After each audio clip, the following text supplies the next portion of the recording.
কিরে বন্ধু, চল আজকে রেস্টুরেন্টে খাই আসি। হ্যাঁ বন্ধু, যামু তো। আজকে আমার একটা ভাই আইতেছে, ও আসুক আগে। কি তোর ভাই যাইবে মানে? ওই তোর গ্রামের ওই খেত ভাইটা? আরে বন্ধু যাক, একদিনের জন্যই তো, সমস্যা নাই। না রে, তোর ওই ভাই গেলে আমি যাইতাম না, আমি যাইগে তুই থাক। ভাইয়া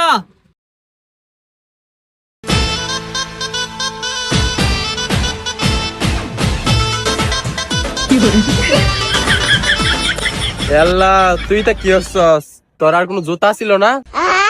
কইছিলাম তোরে, হ্যাঁ লগল হয়ে লইস না। এটা কি বিনছে দেখছস? ওখানে কি করমু ক? আচ্ছা বন্ধু, আজকের জন্য একটু ম্যানেজ কর, নাহলে আঙ্গুর আম্মা বকবো আমাকে। এ ভাই, আমার কি তোরা লয়ে যাইতি না? হ ভাই, লয়ে যামু, চল আঙ্গুর সাথে।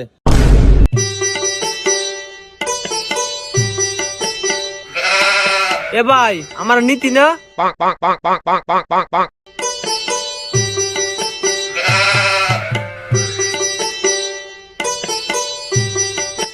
এই যে ভাই দেখ, রেস্টুরেন্টে আছে ভালো কথা। এটা কিন্তু রেস্টুরেন্ট, কেন কিন্তু আমাদের মান সম্মানটা রাখিস। হ, এটাই যাতে মন থাকে। দেখছিস দেখছিস শান্ত, ওই দেখ শুরু করছে কেতের মতন আবার। ভাই চিন্তা করো না, আমি কিছু করতাম না, যেটা করলে তোমাকে মান সম্মান যাইব।